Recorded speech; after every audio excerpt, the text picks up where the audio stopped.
నెల్లూరు జిల్లా రాపూరు మండలం కండలేరు జలాశయం వద్ద ఉద్రిక్త వాతావరణం నెలకొంది.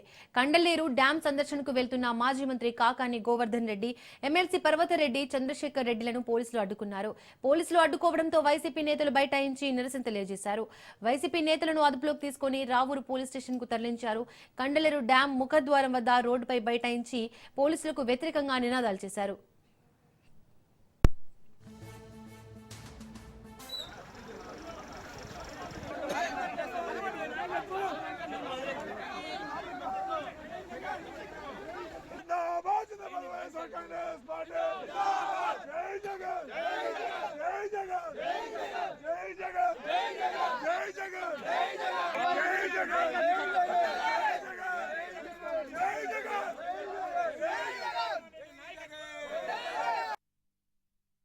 రాయలసీమ ఎత్తిపోతల పథకానికి చంద్రబాబు నాయుడు గారు మంగళం పాడినటువంటి నేపథ్యంలో అనేక సందర్భాలలో మా నాయకుడు జగన్మోహన్ రెడ్డి గారు చంద్రబాబు నాయుడు ఉద్దేశపూర్వకంగానే రాయలసీమ ఎత్తిపోతల పథకాన్ని నీరుగార్చేటువంటి ప్రయత్నం చేస్తున్నాడు అని చెప్పి మాట్లాడడం జరిగింది. అనేక సందర్భాలలో విలేకరుల సమావేశం ఏర్పాటు చేసి కూడా వివరించడం జరిగింది. ఈ ప్రాంత రైతులకు ఉన్నటువంటి అనుమానాలు, తెలంగాణ శాసనసభలో తెలంగాణ ముఖ్యమంత్రిగా ఉన్నటువంటి రేవంత్ రెడ్డి గారు రాయలసీమ ఎత్తిపోతల పథకం విషయంలో చంద్రబాబు నాయుడుని ముందుకు వెళ్లనివ్వకుండా ఇండోర్ మీటింగ్ అంటే రహస్య ఒప్పందం ఏర్పాటు చేసుకుని దానిని నిలిపివేయడం జరిగింది అని చెప్పి ఆయన అసెంబ్లీ వేదికగానే ఒక ప్రకటన చేయడం జరిగింది.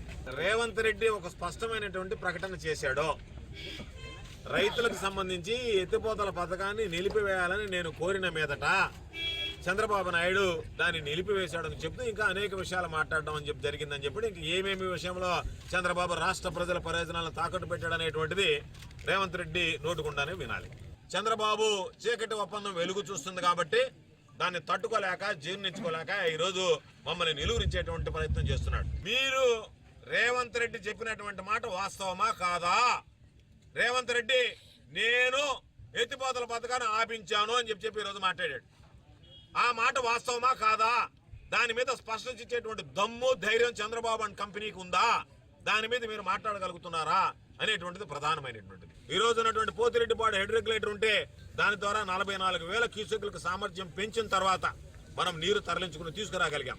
సోమశిల కండలేరు జలాశయాలు నింపుకోగలిగాం. కానీ 841 అడుగుల మట్టంలో ప్రారంభమయ్యేటువంటి రెగ్యులేటర్ పోతిరెడ్డిపాడు హెడ్ రెగ్యులేటర్ 880 అడుగుల స్థాయికి నీళ్లు వస్తే తప్ప మనకి నీరు వచ్చేటువంటి పరిస్థితి లేదు. పూర్తి సామర్థ్యంలో నీళ్లు రావాలి అనంటే కనీసం 3 టీఎంసీలు నీరైనా తీసుకొచ్చి ప్రజల దాహార్తని తీర్చాలి. కరువు కోరల్లో చిక్కుకున్నటువంటి రాయలసీమ ప్రాంతాన్ని, నెల్లూరు ప్రాంతాన్ని ఆదుకోవాలని చెప్పి ఈరోజు జగన్మోహన్ రెడ్డి గారు తీసుకున్నటువంటి నిర్ణయాన్ని ఈరోజు నెల్లూరు జిల్లా రావూరు మండలం కండలేరు జలాశయం వద్ద ఉద్రిక్త వాతావరణం నెలకొంది. కండలేరు డ్యాం సందర్శనకు వెళ్తున్న మాజీ మంత్రి కాకాని గోవర్ధన్ రెడ్డి, ఎమ్మెల్సీ పర్వతరెడ్డి, చంద్రశేఖర్ రెడ్డిలను పోలీసులు అడ్డుకున్నారు. ఇదే అంశానికి సంబంధించి మరింత సమాచారాన్ని మా ప్రతినిధి చరిత్ అందిస్తారు. చరిత్. Thank you Deepika. ఏదైతే కండలేరు జలాశయం వద్ద అయితే మాత్రం ఉద్రిక్త వాతావరణం నెలకొనింది. కండలేరు జలాశయాన్ని సందర్శించేందుకు వైసీపీ జిల్లా అధ్యక్షుడు కాకాని గోవర్ధన్ రెడ్డి నేతృత్వంలో ఎమ్మెల్సీ పర్వతరెడ్డి, చంద్రశేఖర్ రెడ్డి, అలాగే ఎవరైతే నియోజకవర్గాలకు సంబంధించిన సమన్వయకర్తలు అందరూ కూడా అక్కడికి చేరుకునేటటువంటి ప్రయత్నం చేశారు. సో ఈ ప్రయత్నాన్ని పోలీసులు అడ్డుకున్నారు. కండలేరు జలాశయం ప్రధాన గేటు వద్ద వైసీపీ నాయకులు బైఠాయించి నిరసన తెలియజేసిన పరిస్థితి చెప్పాలి. అయితే నిన్న సోమశిల జలాశయాన్ని సందర్శించేందుకు వైసీపీ నాయకులు ప్రయత్నించగా నిన్న పోలీసులు వైసీపీ నాయకులందరినీ కూడా నెల్లూరులోనే హౌస్ అరెస్ట్ చేశారు. కానీ ఈ రోజు నెల్లూరులో హౌస్ అరెస్ట్ చేయకుండా నెల్లూరులో వదిలిపెట్టారు. వాళ్ళందరూ కూడాను కండలేరు జలాశయానికి దగ్గరగా వెళ్ళిన తర్వాత వాళ్ళని జలాశయం సందర్శించేందుకైతే మాత్రం ఎందుకనో అక్కడ పోలీసులు అడ్డుకోవడం, కొంత పోలీసులు అత్యుత్సాహంగానే దీన్ని భావించాలి. ఖచ్చితంగా కండలేరు జలాశయం సందర్శిస్తే ఏమవుతుంది అంటే వైసీపీ నాయకులు అక్కడికి వెళ్ళిన తర్వాత కండలేరు జలాశయం సందర్శించి వస్తారు, అంతకడికి ఇక్కడ చేసేది ఏముండదు. దీని పట్ల అయితే మాత్రం తర్వాత అయితే విమర్శలు వినిపిస్తున్నాయి. పోలీసుల తీరుతో అయితే మాత్రం ఖచ్చితంగా అంటే వైసీపీ నాయకులు దీని పట్ల అయితే మాత్రం తీవ్రమైనటువంటి వ్యతిరేక ఆవేదన అయితే వ్యక్తం చేస్తున్నారు. కండలేరు జలాశయం చూసేందుకు అనుమతి లేదా అంటూ కూడా వాళ్ళు ప్రశ్నిస్తున్న పరిస్థితి చెప్పాలి. నిన్నటి రోజు హౌస్ అరెస్ట్ చేసినటువంటి పోలీసులు ఈ రోజు వైసీపీ నాయకుని తీరా డ్యామ్ జలాశయం వద్దకు వెళ్ళిన తర్వాత అడ్డుకోవడానికి మాత్రం ఖచ్చితంగా దీన్ని తీవ్రమైనటువంటి చర్యగా అయితే మాత్రం వైసీపీ జిల్లా అధ్యక్షుడు కాకాని గోవర్ధన్ కూడా పరిగణలో తీసుకున్న పరిస్థితులను చెప్పాలి. అయితే ఇప్పటికే ఎందుకు పోలీసులు రెస్ట్రిక్ట్ చేస్తున్నారు, పోలీసులు ఆ జలాశయాల సందర్శనకు వెళ్తే వాళ్ళకి తెలుస్తుంది కదా అనేది కూడా, అంటే గతంలో జరిగినటువంటి అనేక రకాలైనటువంటి తప్పులు కూడా ఉన్నాయి గత పాలకులు చేసిన దాంట్లో.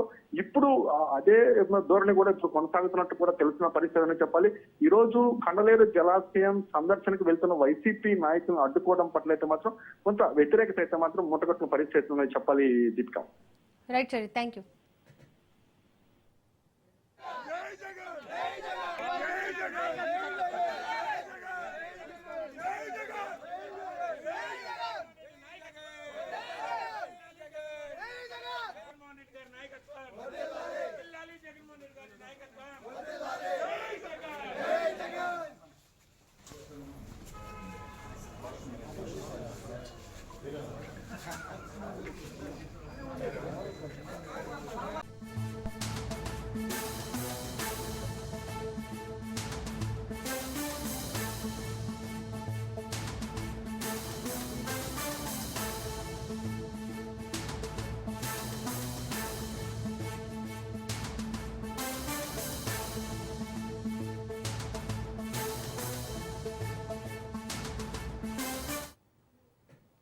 భవిష్యత్తులో హిజాబ్ ధరించిన మహిళ భారత ప్రధాని అవుతారంటూ ఐఎంఎం చీఫ్ అసదుద్దీన్ ఓవైసీ చేసిన వ్యాఖ్యలపై కేంద్ర హోంశాఖ సహాయ మంత్రి బండి సంజయ్ ఘాటుగా స్పందించారు. హిజాబ్ ధరించిన మహిళ ప్రధాని కావడం గురించి కలలు కానే ముందు బురకా ధరించిన మహిళను మీ పార్టీకి అధ్యక్షురాలిగా నియమించే ధైర్యం చూపాలని ఆయన ఓవైసీకి సవాల్ విసిరారు.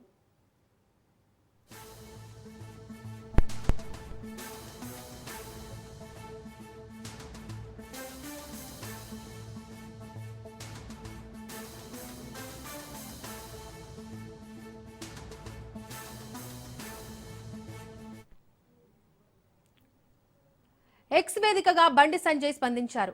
ఎంఐఎం పార్టీ ఇప్పటి వరకు ఎంతమంది ముస్లిం మహిళలకు ఎమ్మెల్యే లేదా ఎంపీ టికెట్లు ఇచ్చింది? పార్టీలో కీలక నిర్ణయాలు తీసుకునే పదవుల్లో ఎంతమంది మహిళలు ఉన్నారు అని ఆయన ప్రశ్నించారు. కేవలం నినాదాలతో మహిళలకు ప్రాతినిధ్యం కల్పించినట్టు కాదని విమర్శించారు.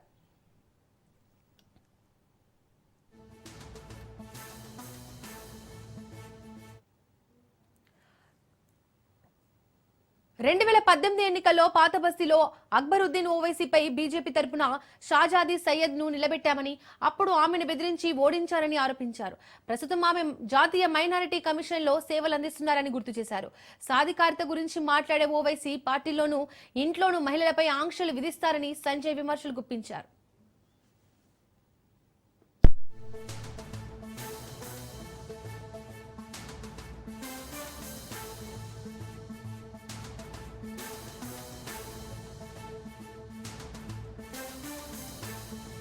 కాంగ్రెస్ ప్రభుత్వం ప్రతి నియోజకవర్గానికి 3,500 చొప్పున ఇందిరమ్మ ఇళ్లను కేటాయించిందని డిప్యూటీ సీఎం భట్టి విక్రమార్క అన్నారు.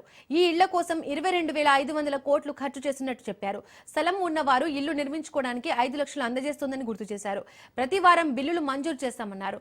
లబ్ధిదారులకు ఎలాంటి ఇబ్బంది లేకుండా చూడాలని అధికారులకు సూచించారు. మంత్రులు శ్రీధర్ బాబు, పొంగులెట్టి శ్రీనివాసరెడ్డి, కొండా సురేఖ, అడ్లూరి లక్ష్మణ్తో కలిసి డిప్యూటీ సీఎం భట్టి గోదావరిఖండ్లో పర్యటించారు. రామగుండం కార్పొరేషన్లో 175 కోట్ల విలువైన పనులను శంకుస్థాపన చేశారు. అనంతరం ఇందిరమ్మ ఇళ్ల పట్టాల పంపిణీ కార్యక్రమంలో పాల్గొన్నారు.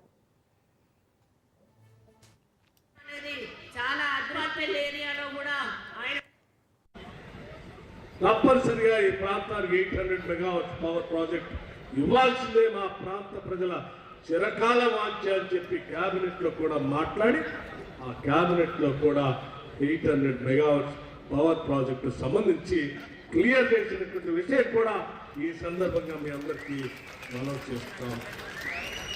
తప్పనిసరిగా కొద్ది రోజుల్లోనే తిరిగి మళ్ళీ వస్తాం. 800 మెగావాట్ సంబంధించిన పవర్ ప్రాజెక్టు శాంక్షన్ చేసిన తర్వాత మళ్ళీ ఇక్కడికి వచ్చి దాని ప్రకటన కూడా చేస్తాం. ఇప్పటికే కేబినెట్ అప్రూవల్ అయింది. విధి విధానాలకు సంబంధించినటువంటి కార్యకలాపాలు పూర్తయిన తర్వాత తప్పనిసరిగా ఇక్కడికి వచ్చి ప్రకటన చేస్తామని కూడా మీ అందరికీ మనం చేస్తాం. సింగరేణి కాలనీస్ అనేది రాష్ట్రానికి సంబంధించిన అతిపెద్ద ప్రభుత్వ రంగ సంస్థ. సంస్థలో దాదాపు డైరెక్ట్గా నేరుగా 45,000 మంది రెగ్యులర్ ఎంప్లాయీస్, ఇంకో 35-40,000 మంది అవుట్ సోర్సింగ్ ఎంప్లాయీస్. ఇన్ని కుటుంబాలు, దాదాపు 85,000-90,000 కుటుంబాలు దీనిపైన ఆధారపడి బతుకుతాం. అటువంటి సింగరేణి కాలనీకి సంబంధించిన ప్రభుత్వ రంగ సంస్థని కాపాడుకోవటం మనందరి బాధ్యత. భవిష్యత్ తరాలకి ఈ సింగరేణి కాలనీస్ ని ఇంకా పెద్ద ఎత్తున అందించాల్సినటువంటి బాధ్యత కూడా మనపైనే ఉంది.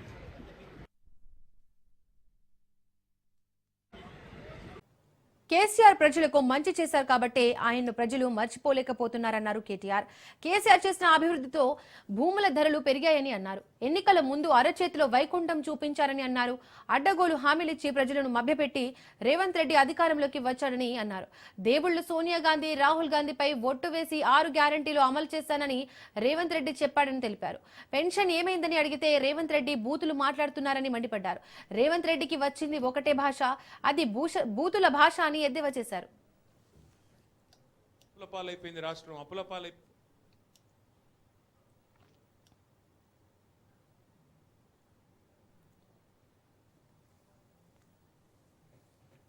అయితలేదు వీళ్ళతో నడుపుడు. అయితే ఒక్కటి మాత్రం మంచిగా నేర్చుకున్నాడు. ఏమైందా రేవంత్ రెడ్డి గారు, మరి 6 గ్యారంటీలు అమలు చేస్తలేవు ఏం సంగతి అంటే, మొదలేమో ఎకిల్ నవ్వులు నవ్విండు. నవ్వి నేను లంకె బిందెలు ఉంటాయనుకొని వచ్చినా, ఇక్కడ లంకె బిందెలు లేవు అంట. ఇప్పుడు కొత్తది నేర్చుకున్నాడు ఒకటి. ఏంటిది? కేసీఆర్ అప్పులపాలు చేసిపోయినాడు, అందుకే నేను చేయలేకపోతున్నా. ఒక్కసారి దయచేసి మనసు పెట్టి వినండి, ప్రతి ఒక్కరికి చెప్పండి. నేను చెప్తున్న మాట కాదు ఇది. భారత ప్రభుత్వం, కేంద్ర ప్రభుత్వం ఇట్లనే పార్లమెంటులో, ఎందుకంటే ఈయన ఇన్నిసార్లు చెప్తున్నాడు కదా రేవంత్ రెడ్డి గారు అప్పులపాలైపోయింది రాష్ట్రం, అప్పులపాలైపోయిందని చెప్తున్నాడు కదా, నిజమేనేమో అని చెప్పి ఒక బీజేపీ ఎంపీ కేంద్ర ప్రభుత్వాన్ని పార్లమెంట్లో ప్రశ్న అడిగిండు. అసలు తెలంగాణ రాష్ట్రంలో కేసీఆర్ చేసిన అప్పెంత తెలుసండి? ఎందుకంటే డిప్యూటీ సీఎం ఏమో బట్టి విక్రమార్కనేమో 6 లక్షల కోట్లు అంటుండు, ముఖ్యమంత్రి రేవంత్ రెడ్డి ఏమో 8 లక్షల కోట్లు అంటుండు, జూపల్లి కృష్ణారావు 7 లక్షల కోట్లు అంటుండు. వీళ్ళకే శృతి లేదు మంత్రులకు. అసలు విషయం ఏంది చెప్పండి? కేసీఆర్ దిగిపోయిన నాడు రాష్ట్రం నెత్తి మీద ఉన్న అప్పు 3,50,000 కోట్లు. అయితలేదు వీళ్ళతో నడుపుడు. అయితే ఒక్కటి మాత్రం మంచిగా నేర్చుకున్నాడు. ఏమైందా రేవంత్ రెడ్డి గారు, మరి 6 గ్యారంటీలు అమలు చేస్తలేవు ఏం సంగతి? ఇప్పుడు నాకు తెలిసి 2 లింగాలు ఉంటాయి, అయితే మగోళ్ళు లేకపోతే ఆడోళ్ళు. ఇవాళ ఈ 10 మంది పరిస్థితి ఏంటంటే, వాళ్ళు ఎక్కడున్నారో వాళ్ళకి తెలియదు, వాళ్ళు ఏ లింగమో వాళ్ళకి తెలియదు.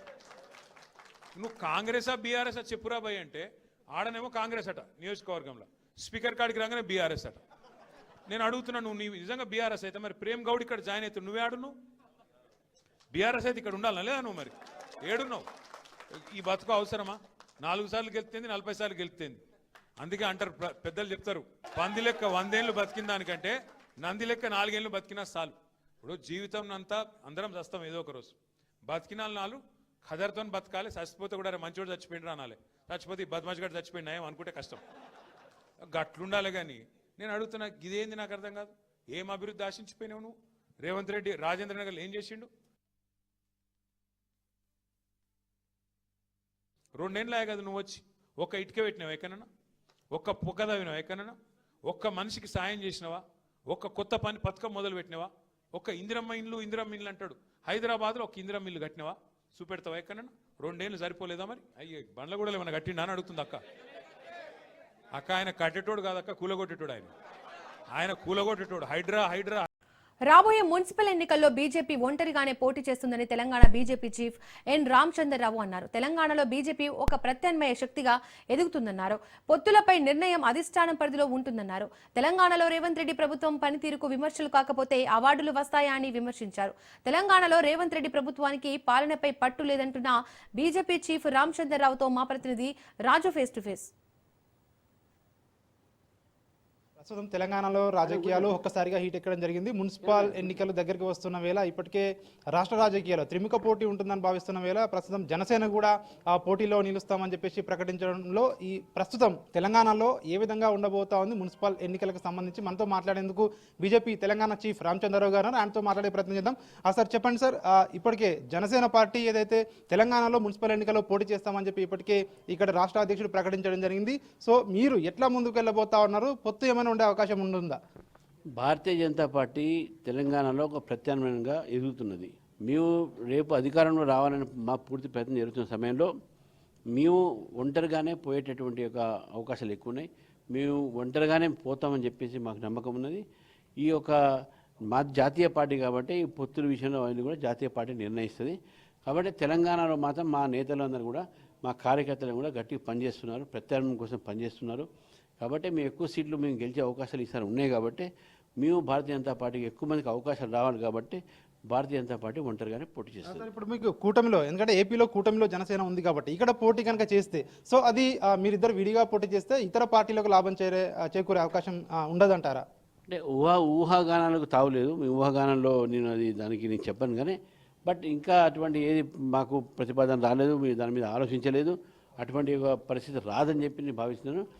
ఆంధ్రప్రదేశ్లో ఉన్నటువంటి ఒక రాజకీయ పరిస్థితులు వేరే, తెలంగాణలో రాజకీయ పరిస్థితి వేరే. మా గెలుపు కోసం ఎవరైనా మాకు సపోర్ట్ చేస్తా అంటే మాకేం అభ్యంతరం లేదు.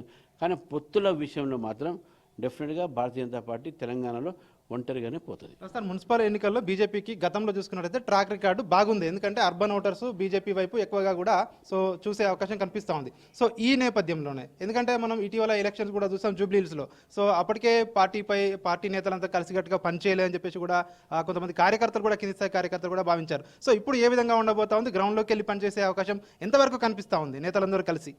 అప్పుడు కలిసి పనిచేశారు, ఇప్పుడు కూడా కలిసి పనిచేస్తారు. అట్లేం లేదు. ఇవన్నీ కూడా బయట జరుగుతున్నటువంటి ప్రచారం మా మీద. భారతీయ జనతా పార్టీకి మొన్న గ్రామీణ ప్రాంతంలో కూడా మంచి ఆదరణ దొరికింది. మేము దాదాపు 1000 సర్పంచ్లు గెలిచినాము, 10,000 మంది వార్డు మెంబర్లు గెలిచినాము, 12 మంది ఉప సర్పంచ్లు గెలిచినాము, 1200 మంది. సో కాబట్టి మాకు మున్సిపాలిటీస్లో కానీ మున్సిపల్ కార్పొరేషన్లో కానీ మంచి ఫలితాలు వస్తాయి.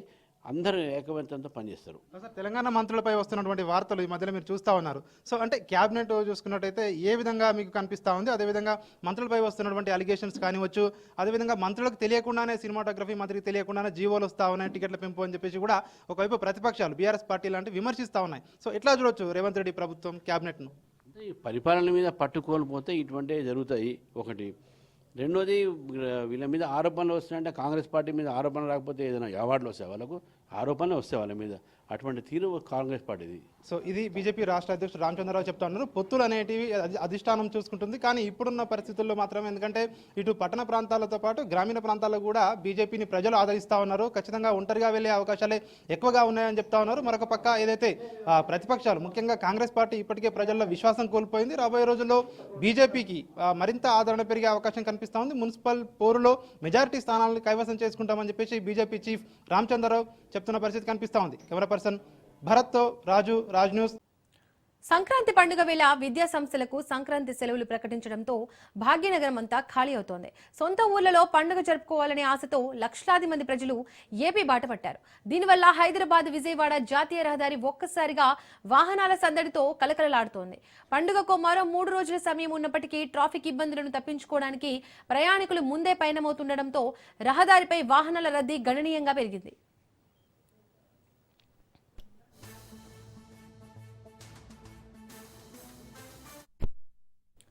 అయితే ప్రయాణికుల ప్రయాణం సాఫీగా సాగేందుకు 2 రాష్ట్రాల పోలీసులు జాతీయ రహదారిపై పటిష్టమైన చర్యలు చేపట్టారు. ముఖ్యంగా కీసరా, పతంగి, కోరపహాడ్ ప్రధాన టోల్ ప్లాజాల వద్ద ఎక్కడా ట్రాఫిక్ నిలిచిపోకుండా ప్రత్యేక నిఘా ఏర్పాటు చేశారు. ఫాస్టాగ్ విధానం అమల్లో ఉండడం వాహనదారులకు పెద్ద ఊరటనిస్తోంది. అయినప్పటికీ సాంకేతిక సమస్యలు తలెత్తకుండా టోల్ యాజమాన్యులు అదనపు సిబ్బందిని నియమించి వాహనాలు త్వరగా క్లియర్ అయ్యేలా చూస్తున్నారు.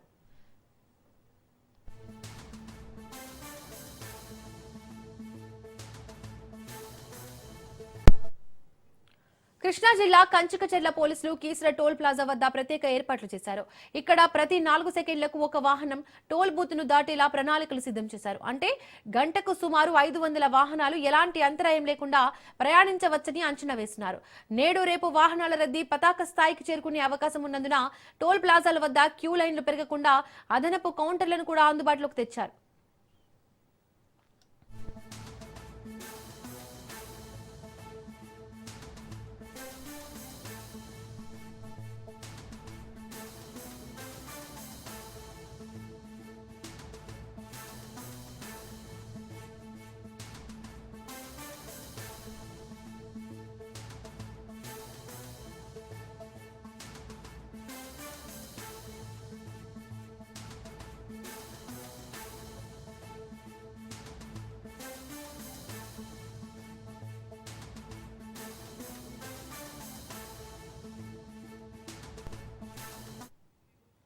హైవేపై ఎక్కడైనా వాహనాలు మొరాయించినా లేదా చిన్నపాటి ప్రమాదాలు జరిగినా ట్రాఫిక్ స్తంభించకుండా ఉండేందుకు అధికారులు వ్యూహాత్మకంగా వ్యవహరిస్తున్నారు. ప్రధాన జంక్షన్లు, వంతెనల వద్ద భారీ క్రేన్లను సిద్ధంగా ఉంచారు. ఏదైనా సమస్య తలెత్తినా వెంటనే నిమిషాల వ్యవధిలో వాహనాలను పక్కకు తొలగించి రాకపోకలను పునరుద్ధరించేలా హైవే పెట్రోలింగ్ బృందాలు 24 గంటల పాటు నిరంతరం పర్యవేక్షిస్తున్నారు. విజయవాడలో అంగరంగ వైభవంగా కమ్మవారి సంక్రాంతి సంబరాలు నిర్వహించారు. ఈ కార్యక్రమంలో ఎంపీ రేణుక చౌదరి పాల్గొన్నారు. పోరంకి మురళి రిసార్ట్లో సంక్రాంతి సంబరాలు జరుగుతున్నాయి. ఈ వేడుకల్లో కోనేరు హంపి మాజీ మంత్రి మండవ వెంకటేశ్వరరావు పాల్గొన్నారు.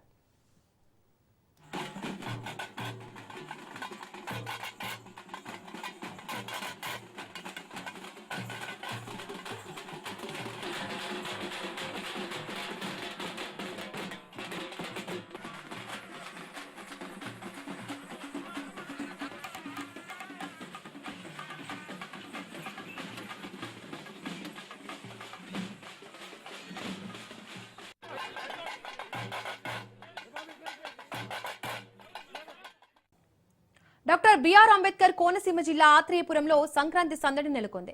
ఈత పోటీలతో పాటు ఫుడ్ ఫెస్టివల్ ను ప్రారంభించారు. ఈ కార్యక్రమంలో కొత్తపేట ఎమ్మెల్యే బండారు సత్యానందరావు, రాష్ట్ర సాంస్కృతిక కమిషన్ చైర్పర్సన్ తేజస్విని పొడపాటి పాల్గొన్నారు. కనుమరుగవుతున్న మన తెలుగు సంస్కృతి సాంప్రదాయాలను కాపాడేందుకు కోనసీమ ప్రాంతంలో ఇంత పెద్ద ఎత్తున పోటీలను నిర్వహించడం ఎంతో అభినందనీయమన్నారు.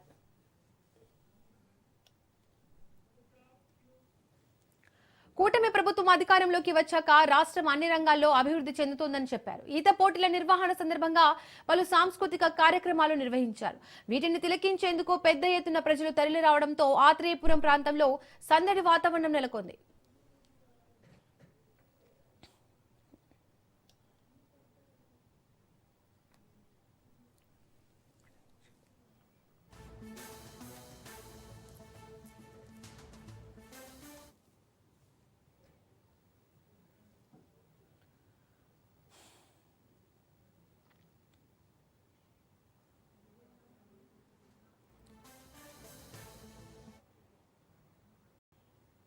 ములుగు జిల్లా తాడ్వాయి మండలం మేడారం సమ్మక్క సారలమ్మ ఆలయంలో భక్తుల రద్దీ భారీగా పెరిగింది.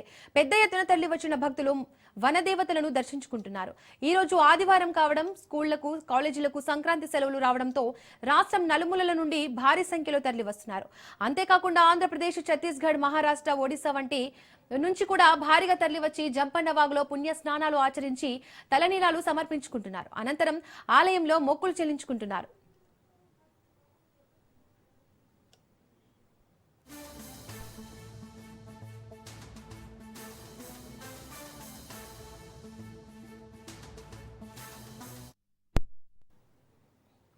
వరుస సెలవులు రావడంతో భారీగా తరలివచ్చిన భక్తులతో ఆలయ ప్రాంగణం కిక్కిరిసిపోయింది. రద్దీ కారణంగా సమ్మక్క సారలమ్మ గద్దెల మీదకు భక్తులను పోలీసులు అనుమతించడం లేదు.